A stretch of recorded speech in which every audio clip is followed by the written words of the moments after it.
Alright, looks like we're underway. This is the Octopath Traveler Ophilia single story tournament, everybody. This is a game where you can start with one of 8 characters.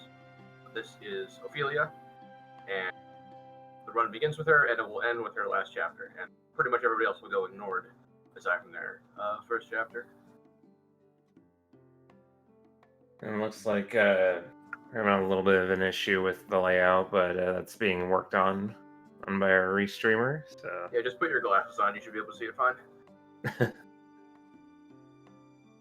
So Ophilia's chapter 1 is gonna be the same between these two, but the story, like the single story as a whole, has gone through a lot of changes recently, and Mamgar and Sanjan are pretty creative with their routes, so we could be in for a surprise or two. Yeah, the most recent change that's been made is the completely dropping one of the characters. So we have a party of 3 rather than the typical 4, and it just so happens that Mamgar and Sanjan happen to be the 2 people to probably first spearhead this sort of change.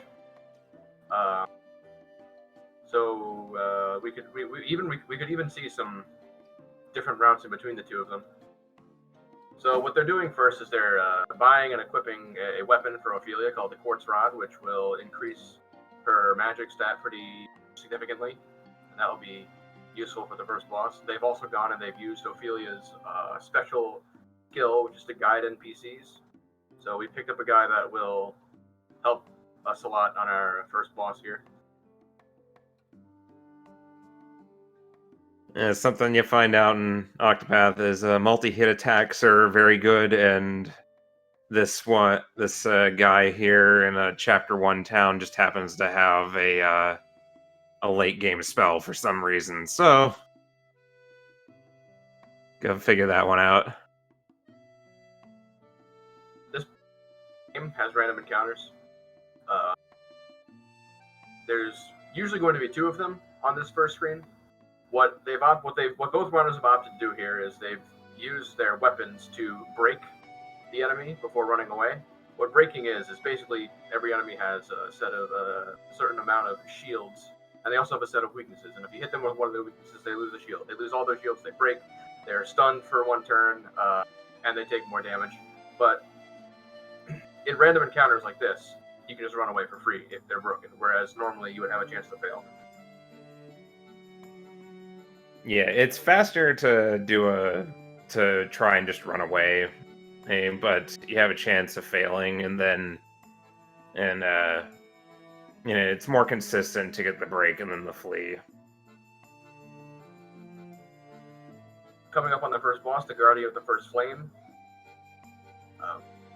Immediately what our runners are going to do is summon our Winds guy. He's gone and he used the 3-hit wind spell, which is very useful. The guy has a weakness to wind, and he only has 6 shields. So that took out 3 of them. So he's almost broken at this point. And Sanjan got a wind on the second turn there, and they both get the break. Now, it's going to be kind of hard to see with the layout, but they're using the secondary mechanic of this game, which is the boost. There's little dots up in the corner. Again, it's hard to see, but you get 1 every turn, and then you can hold up to 5 of them and use up to 3. And so 3 is the maximum boost you can use, and so that's why the light spell there just did 600 damage, because it used a full boost.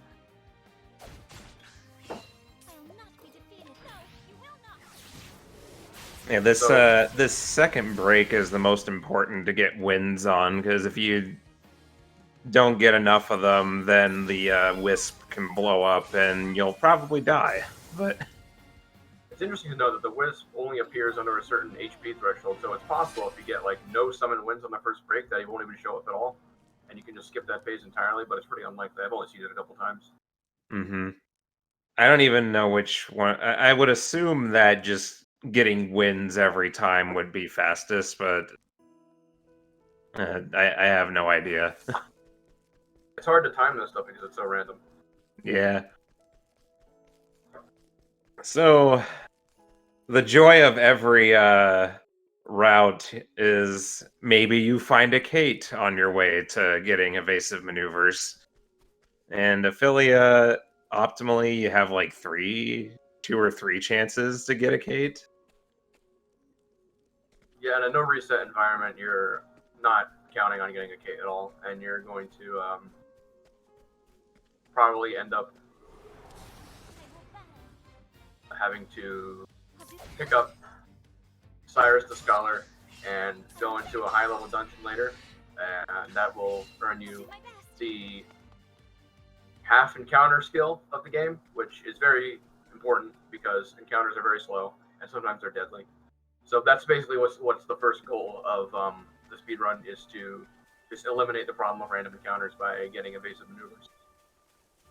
You'll notice that Mamgar is walking a little bit here and there. When you don't have evasive maneuvers, walking does reduce the step counter, so to speak.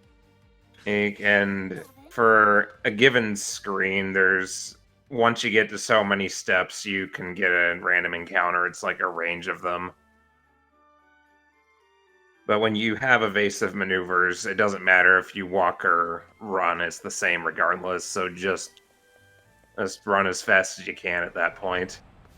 It looks like our two are on pace to make it to the next town without much trouble.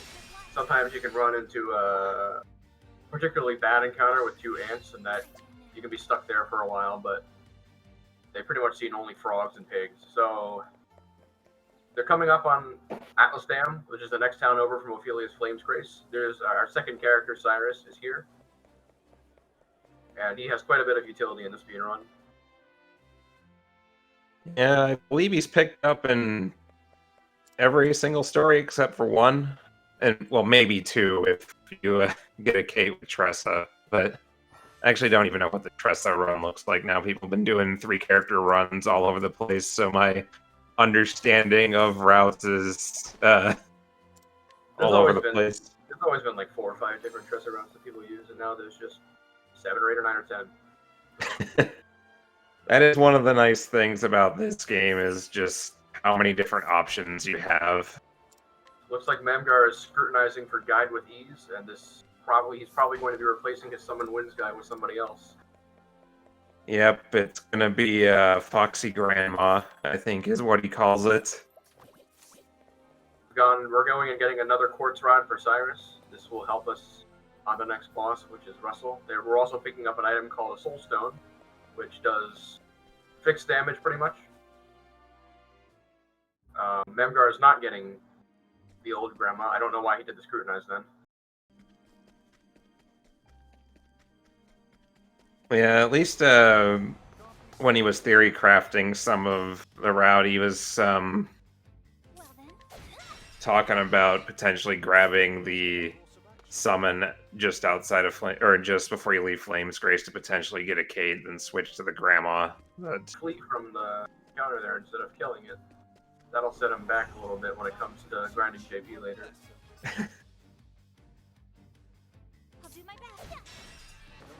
Sanjan coming in on the Russell fight.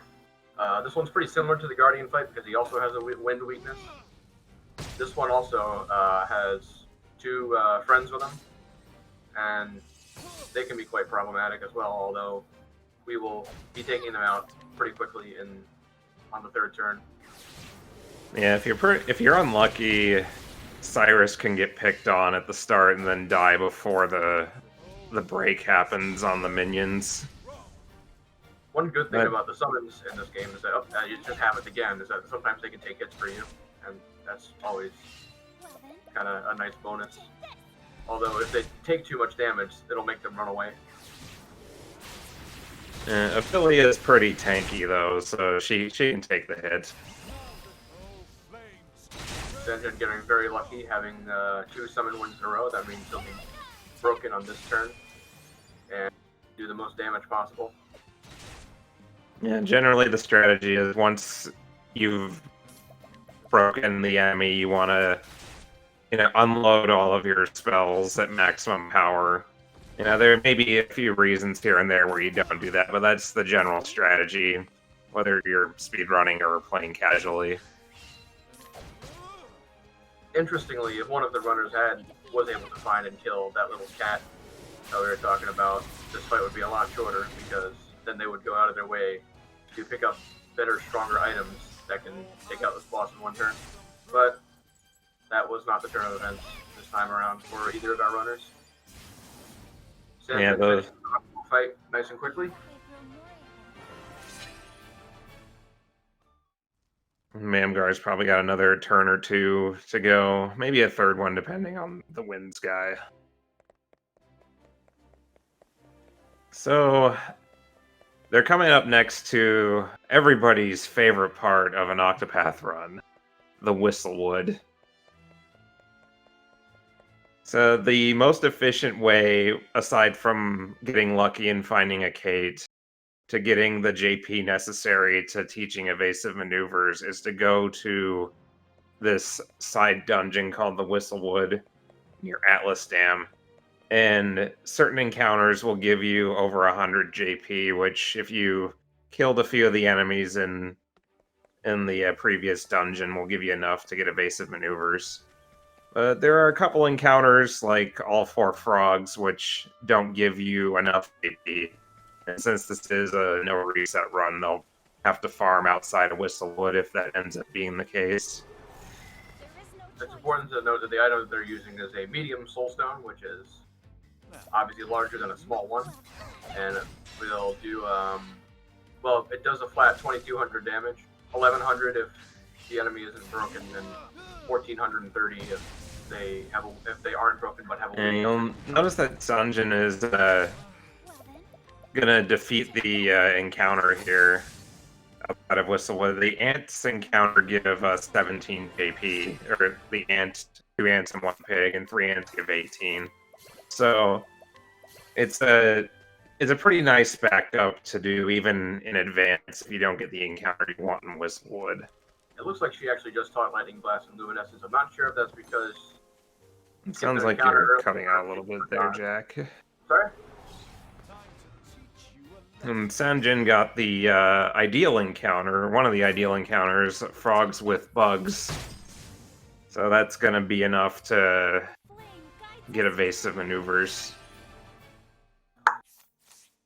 The only other encounter that isn't what you want is the big frog with 2 bugs, frog and 6. You can't kill frog and 6. It has too much HP. And you'll just die. So that's one of the few encounters where you can just get unlucky. So now that now that Sanjan has evasive maneuvers equipped. So at this point, the runner's routes may diverge pretty significantly. The 3 character routes have opted for a lot of variations, so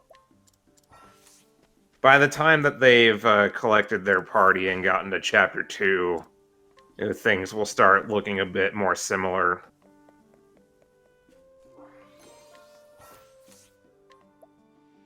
So Sanjan's tagging Noble Court to fast travel to later. And Mamgar got Howlers and Whistlewood, though I don't believe Cyrus has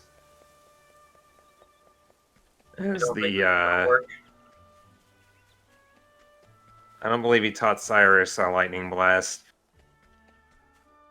The unfortunate thing about... Oh, he did teach Lightning Blast, okay. Hey, so the Howlers there don't die to a medium soulstone. They need to be broken first. And in some routes, Cyrus doesn't have Lightning Blast to break them, so... But Howlers also conveniently give enough JP.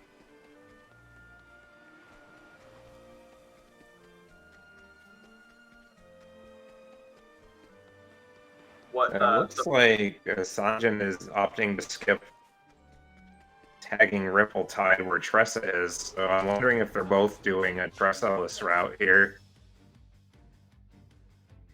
Yeah, Tressa is normally picked up in every single story, but it's not necessarily faster to not get here, but it's just a route has been theorized, I suppose.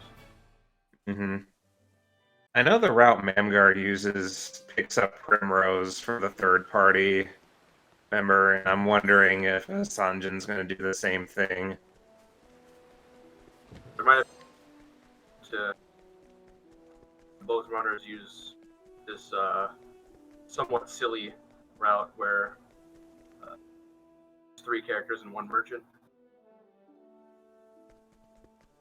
Yeah. Mamgar's PB uses that route, right? Yeah, it does.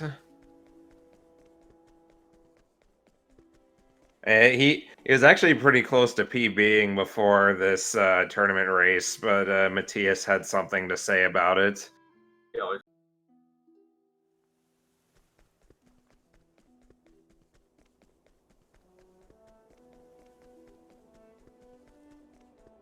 so It appears Sanjan is tagging Cobblestone and then is going to go pick up the Merchant Shrine, if I had to guess.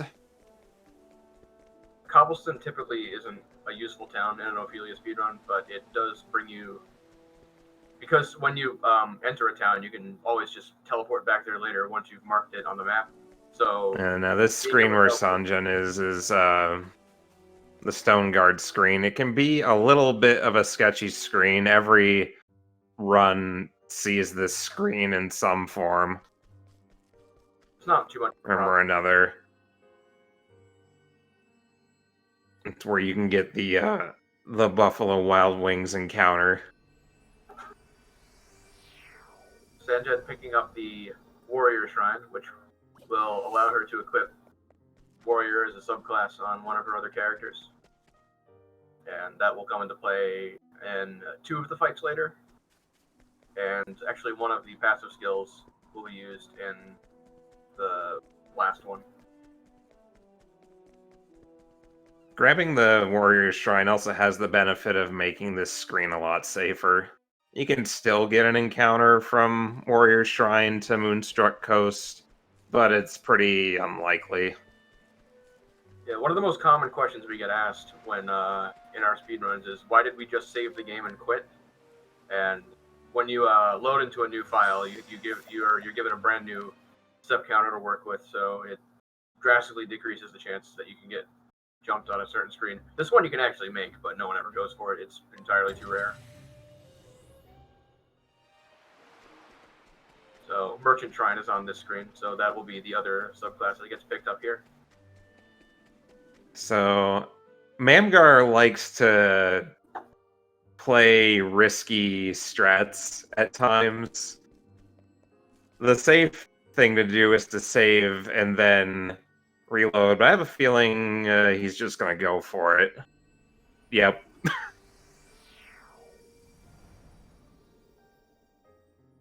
I had the far side of the save point. I don't know why.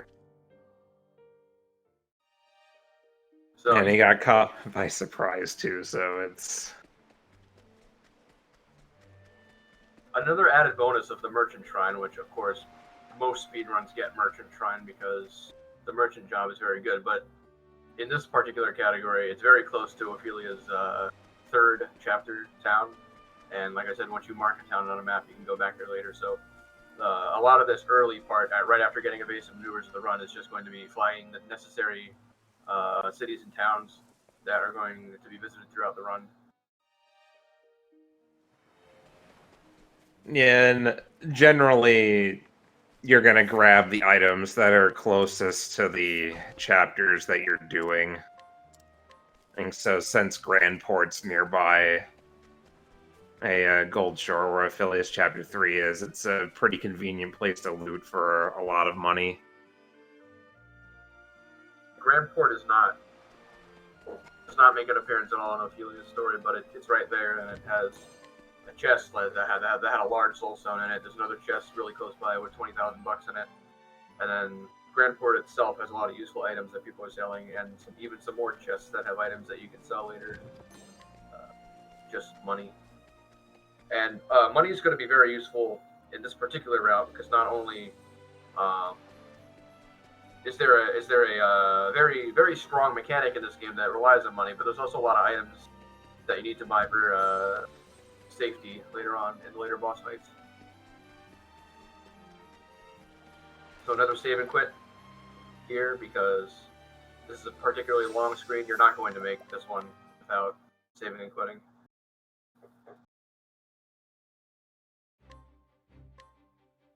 Yeah, and you also noticed earlier Sanjan went back and forth between the screens to get those chests. That's just to reset the step counter. The only time that doesn't work is in general just in the manses, or any screen that has the same danger level and the same name as the previous one you were in. It looks like Mamgar is going to go into Shrine of the Runeblade, if I had to guess. Yeah, it's kind of funny that we're just taking our best guess at where they're gonna go, because who knows with these two what they're gonna do. But it does look like Runeblade is the play here.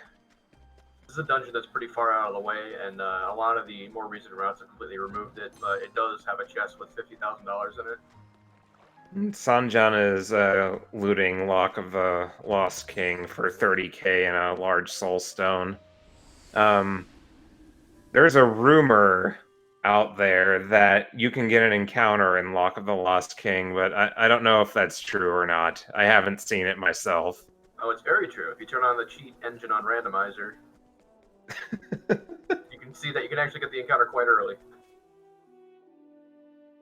Yeah, it looks like Mamgar dipped into Everhold for a little bit, or Everhold tunnels to get the Palm L and the Palm M there, so a little bit of an extra pit stop there.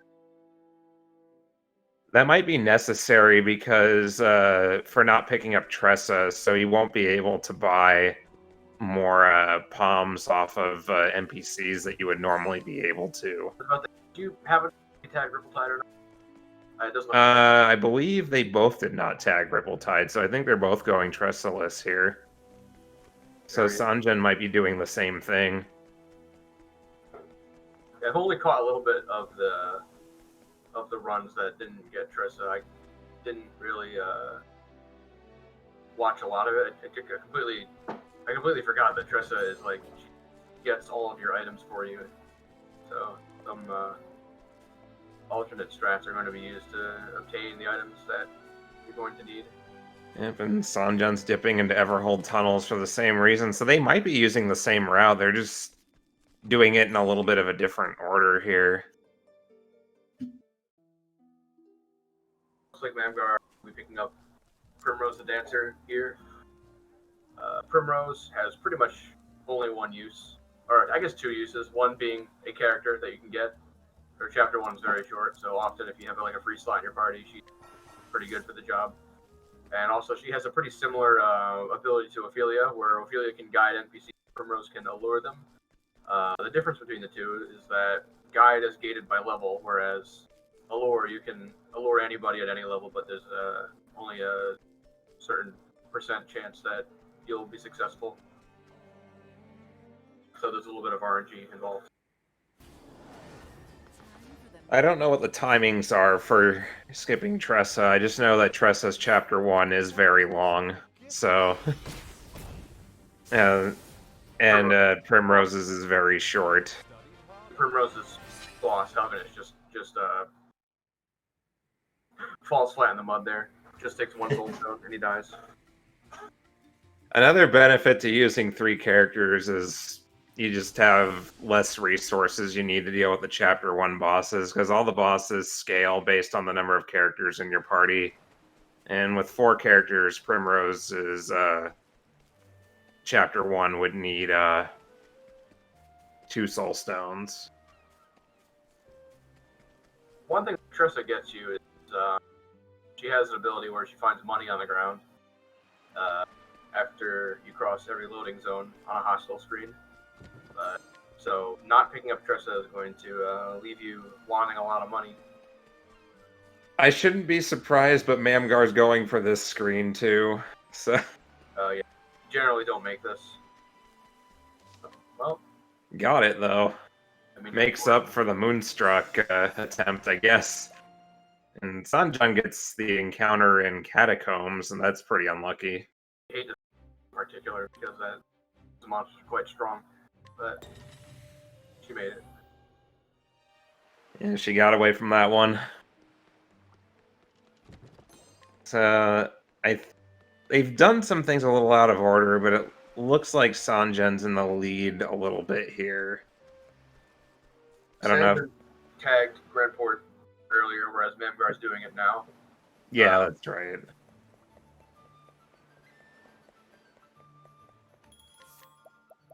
Buying an item called the Unerring Bracelet, which will increase your accuracy by 50. This comes into play a little bit later. It's not needed, but it's well advised to get it. It costs quite a bit of money, but it's worth it so that your run doesn't die. Gets a 30% allure on the first try. It's very good.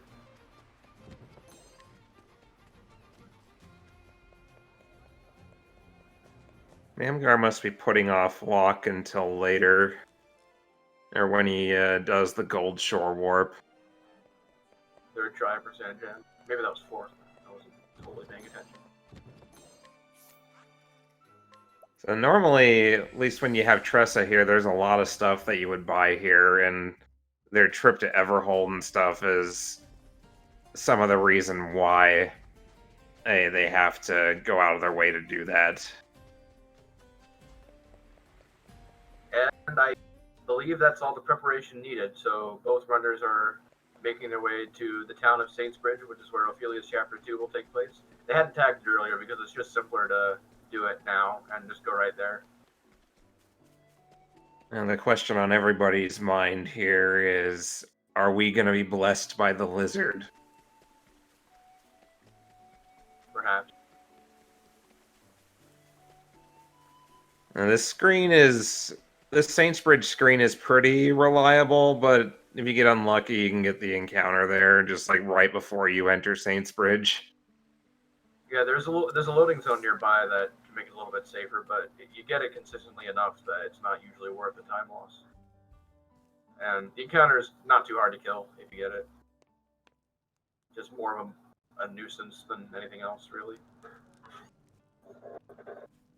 We got another 30% coming up here as well. He had the 30% allure, and now there's a 30% scrutinize to get better items available in the shop. Some runners do opt to do the scrutinize a little bit later after you kill the boss. It's a 36%, but more, yeah. So Mamgar's doing it now. Might as well. It's not a big difference, and some might even argue that 36% is less than 30%. Having ran Therian enough, I'd have to agree. And Mamgar gets it on the 5th try, so that was a close call there. That was 20. You fail a path action like that 5 times, you lose reputation, and you have to go pay for it to get back or reload a save. Yeah, and both the runners get it. 8,000 gold in this town. So having to make up that money is usually eats into your time quite a bit.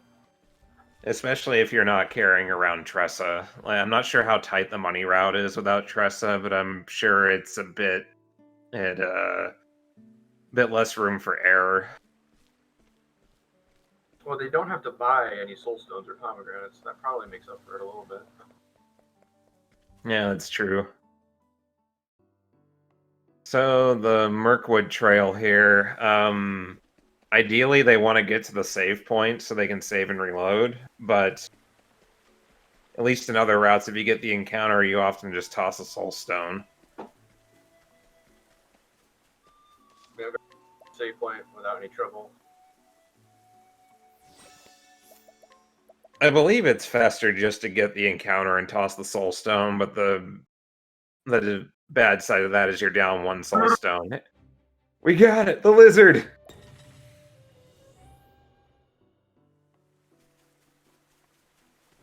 So this one dies to 2 soul stones. It can also die to 1, but if you use a large one, they'll all just die. But you kind of want to save those, so they're going to use a medium and a small. That'll take care of it.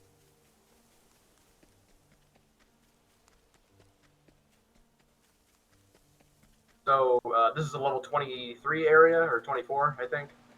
And our characters are like 8, 9, 10 or something. So that gives some good rewards and a lot of JP to teach a good number of skills before the next boss. One that they'll probably opt to do is called Endless Items, which is Sanjan getting lost a bit there. Endless Items, which makes it so that there's a 25% chance that any item you use in battle will not be subtracted from your inventory. Yeah, that's right, I think. I'm sure we'll get corrected if we're not right. And then the other one that's going to be used is, I'm not sure if they teach it yet. I'm not super familiar with any of the 3 character routes, but another one that they will teach is cover, which, I mean, a lot of RPGs have a cover ability. It makes it so that if your character is in critical HP, someone with cover equips will eat a hit for them. So I believe Ophilia went first for Mamgar on the second turn, but I believe if Ophilia wasn't going first, that would have been a spearhead lead, which is a spear attack, which puts you in front on the next turn. What percent was that collect?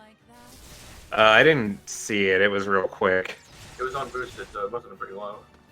Anyway, so what the goal of this fight is, Primrose used to summon, and to summon his ability called Inhibit Defense, which will increase the damage of this $30,000 attack that they just used. A lot of damage.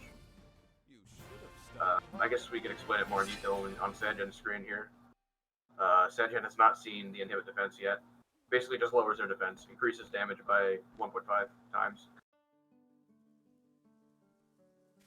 I know with 4 characters, well, the collect failed for Sanjan. So I assume there's backup money routed for that. Yeah, I would assume so. So anyway, the reason why we want the merchant job is because they have an ability called Hired Help, and this lets you pay money in battle, and some dudes come on the screen and attack everybody for you. This is the most expensive one. It costs 30,000 gold, and it does 7,000 damage per hit on this guy. A lot of the later bosses are going to have higher defenses, so you'll only see like 6,000. And if you don't get the Inhibit Defense, it's going to be a lot weaker, and they'll probably make up the damage with Soul Stones. So Mamgar did some shopping on the way out, mostly just HP items. And so since you're a lower level, really the only way you can tank hits from later bosses is just to have really good items. Like the version of this particular route, get Apothecary Shrine as well? I didn't see them pick it up, so I don't... They both skipped it, so I'm guessing that it got nixed from the route, but that's another pretty good job if you want to survive stuff, because it gives an HP bonus. There's also another passive skill called Hail and Hardy, which is the same as Empowering Bracelet, gives you 500 extra HP.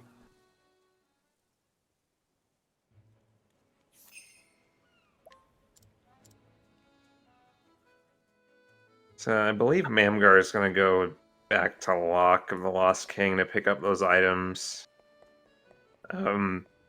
Generally, once you finish this cutscene that Mamgar's running up to here, that's when people will route in a warp to go get an item, because it's a long walk from there to the next part of Gold Shore that you need to get to. And if you had nowhere to go, it would actually be faster to just warp to Grandport and then warp back to Gold Shore than walking all the way down.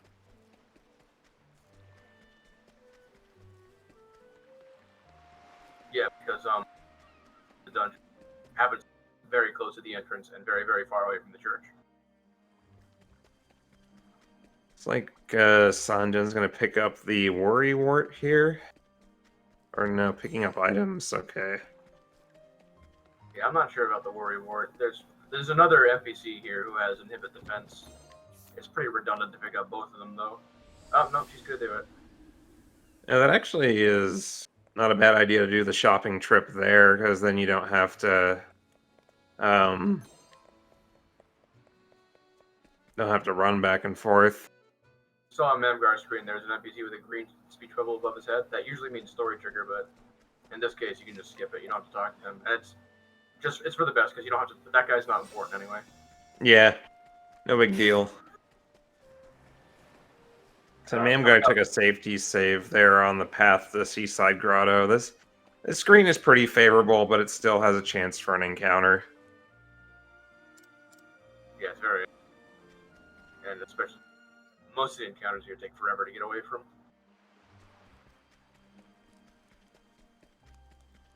Chapter 3 area with a recommended level of I think 36 or something, and so you're not going to be able to kill these enemies as easily as were the Chapter 2 ones, so it's better to just run away, and usually that involves breaking the enemies on the screen first. So I don't think Mamgar picked up the worry ward. Yeah, I don't think so either.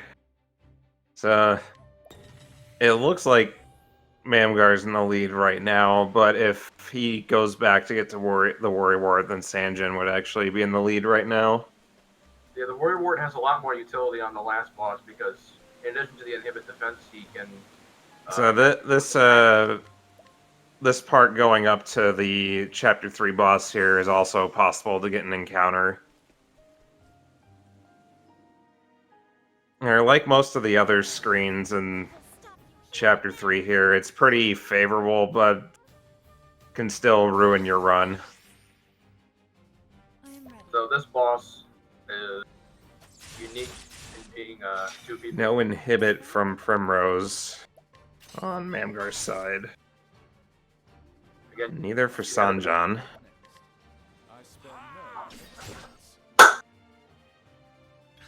So the ideal scenario here is to break both of them. You want to break the dude on the right first because I believe both of the attacks, both of the things that he does is attack.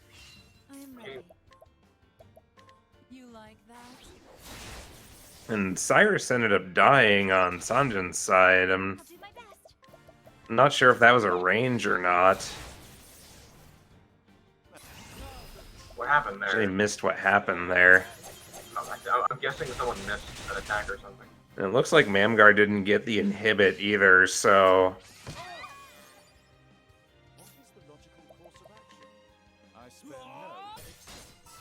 This is gonna be an interesting fight here. Yep, there's an inhibit. It's a little bit too late because he already cast the veterans. I'm pretty sure this guy's only like a soul stone away from death right now. I am ready. You like that?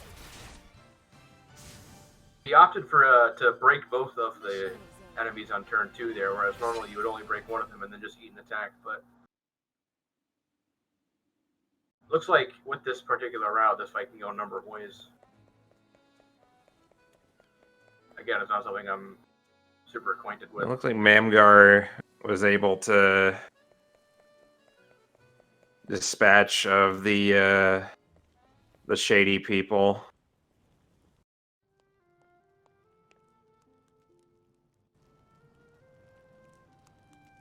Well, and gets the inhibit, so this should be a pretty clean fight here on the second attempt. 7 turns of defense down. I think she got 3 inhibits there. Unless I'm reading that wrong. It's pretty fuzzy on my screen.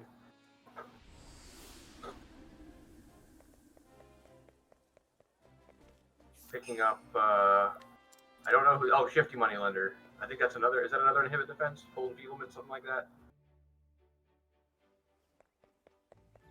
Oh, I think that's the that's the single target defense down.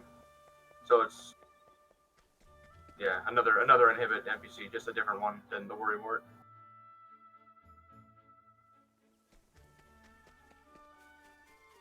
Alright, so Mamgar is on the way to Chapter 4 over in Whisper Mill. There's going to be a required encounter there since the Whisper Mill screen is too large. And the strategy there is going to be to break the encounter and then run away. Yeah. And you're going to be reliant on the summons to do what you want. Yeah. Picked up. He has the inhibit defense girl who has an attack called Flurry. Looks like Sanjan tagged Noble Court earlier to warp there. So it's going to be a little bit less of a walk to get to Whisper Mill. Because our runners picked up the warrior job, they also have the other option of using 1,000 spears to break the encounter, but that's a little bit more random. It sounds like you're still cutting out there, Jack. You can tell.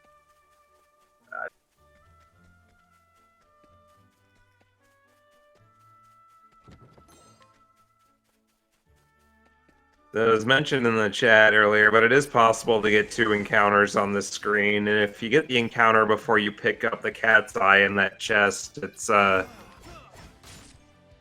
when it's bad news. I am ready. Yeah, a lot of. Got one of them. I'll do my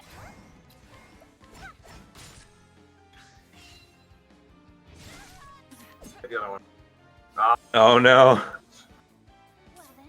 This is where you don't want to see it. Oh, there we go. Ophilia in the clutch gets the hit. think Both that's- hits on that thing, even. I think that's the unerring bracelet of work there. Yeah.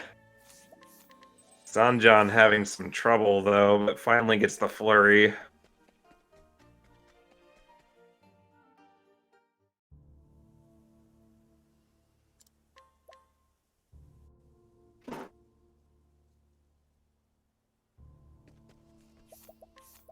On the end game of the run, we're going to be teaching cover to our 2 Primrose here.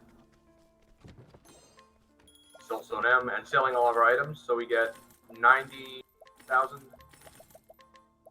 A little bit extra as well. The traditional sell everything at the end of the run strat. Yeah, so a lot of to spend kill them. And you actually need 120,000, but there's a chest with the missing 30 inside the last dungeon.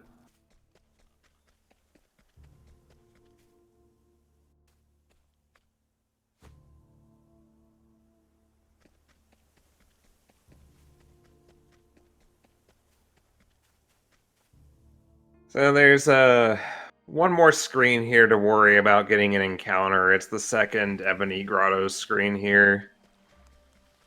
You gotta get to the save point, and so you can save and reload.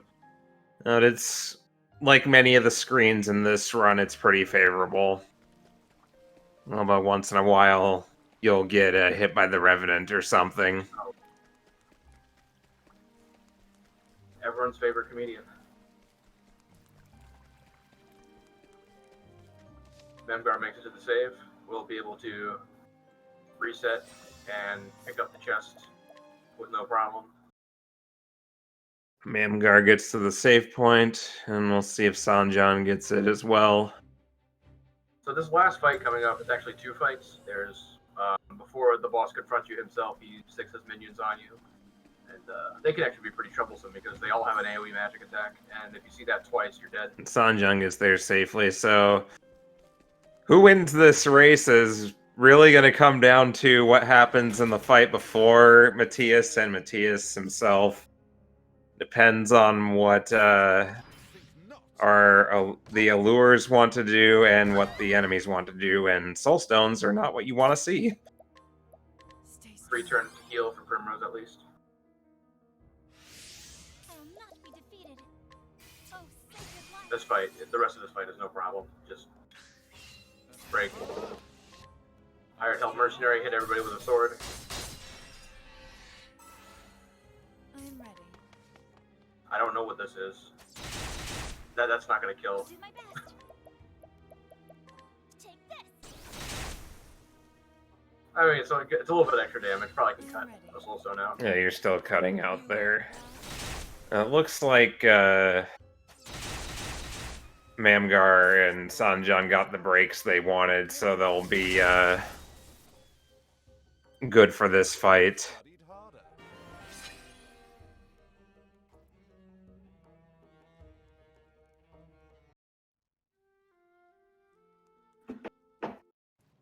This may just come down to whoever gets the inhibits, or hoping that Matthias doesn't double tap somebody. It's been a while since I've seen this. I seem to recall it being pretty troublesome. And cover coming in good there. Stay strong.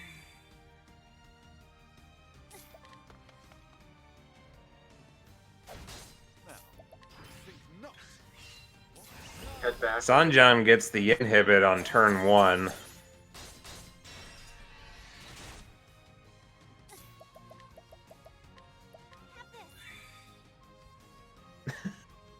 Jello, please. There's the inhibit on Mamgar's screen. Oh, there's another one, so I think Mamgar gets an inhibit as well. The initial break didn't have defense down for Mamgar, so it's gonna be pretty close here. I will protect your barbs.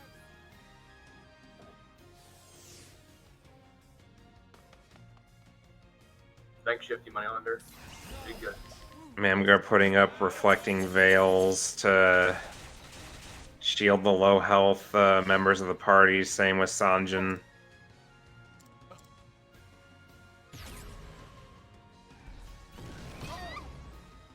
Reflective Veil has the added bonus in addition to blocking damage of doing a little bit of damage back to him. So that will be important. A gift for you.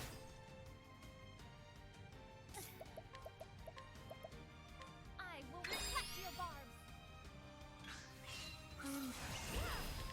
It looks like Mamgar has enough defense downs for the rest of the fight. It's hard to tell from the screen right now. Sanjan's gonna need another one, though, to close this out. I am ready. You like that? How many vets has Mamgar used? Oh, okay, well that's the whole one. Alright, looks like he won the fight here. Oh, or not. Might need some more reflect damage. Protect your barbs.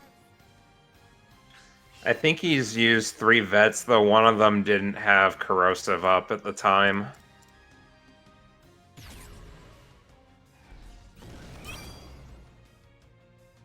Matthias is below 25% HP for both of them, though, and Mamgar finishes it up. Some out with reflect. Classic disrespect.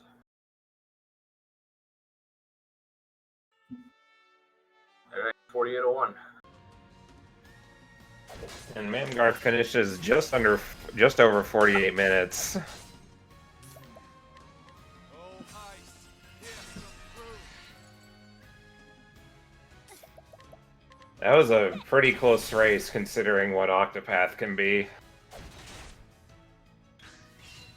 It looks like Sanjan's having much luck with the inhibit. Oh, well, no, he's dead. Okay. I wasn't really watching much of that fight, but looks like it turned out okay. I mean, It was hard to keep track of both of them at the same time, honestly. wow,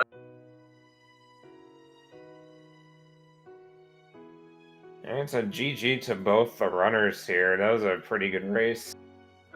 that's it. Looks like they're ready here to join commentary. I think they can just join whenever.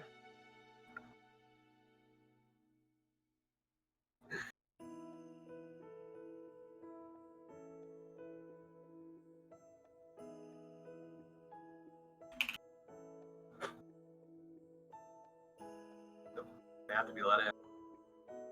I don't remember how it worked. Okay. Welcome, welcome. Hi. Hello. Hello, hello. Alright, so the decision for both of you to use that route, was that premeditated? Yeah, we kind of both decided together to use that route because it was a really unique route, and I just And thought it it'd was- be. Oh, go ahead. oh, okay. Yeah, it was just like a really unique route, and I thought it was like really fun to show, and it's competitive too. This tournament is really special. I'm pretty sure we'll see at least 5 more.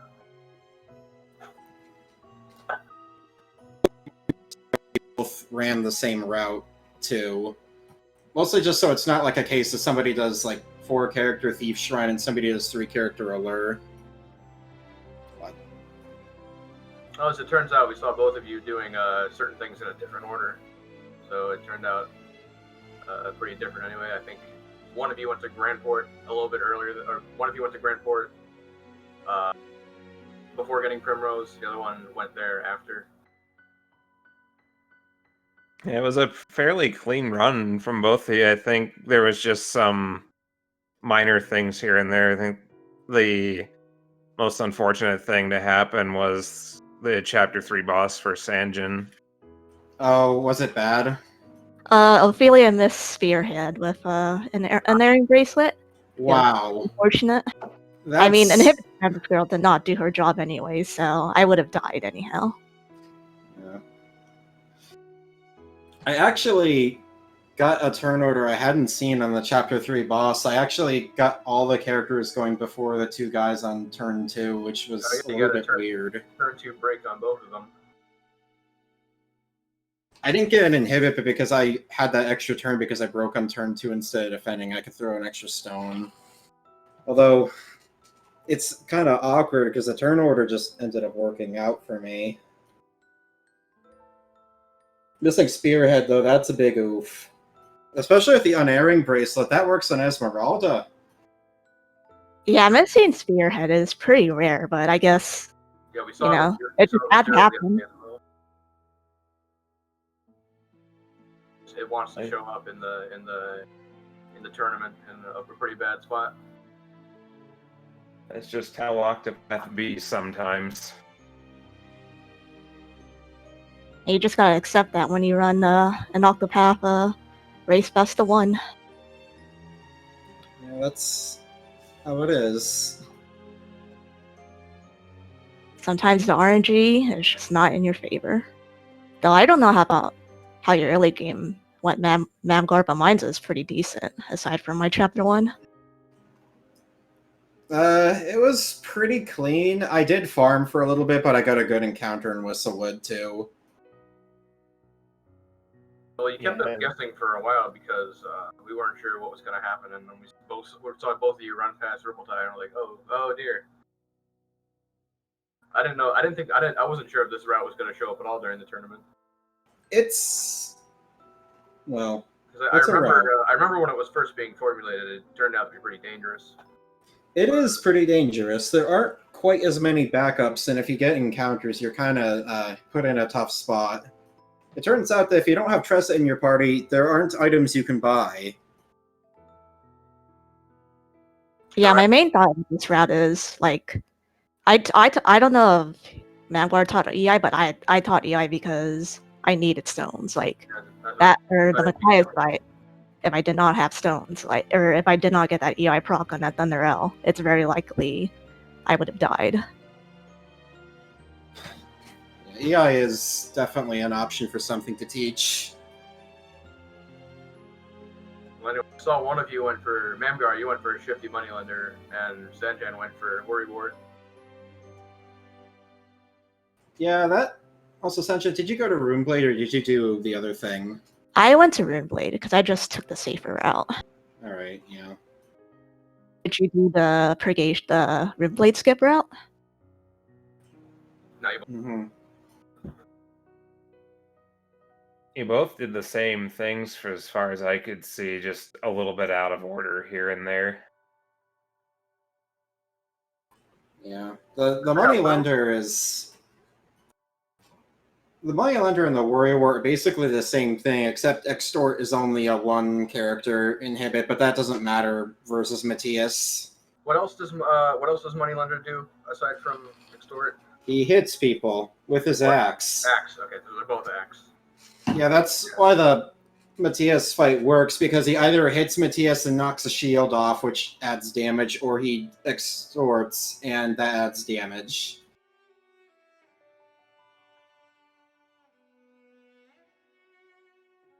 Anything else that you want to say to everybody? Cancel Tressa. That's all I have to say. We're canceling Trissa now. Soon there won't be anyone left. We've already canceled Therion. Fairy who? Yeah, exactly. Don't worry, soon we'll cancel Ophilia from her own single story route as well.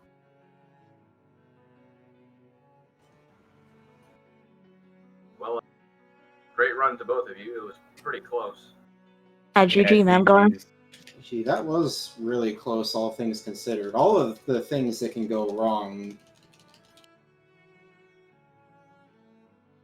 I guess we're ready to wrap things up here. Is there any parting words here? Well, GG. Sanjan. GG, and then good luck to everyone else on the races. I guess I apologize about my connection, I guess. I don't know what the problem is with... Also, remember Star Route Ophilia. Ah, yeah, that too.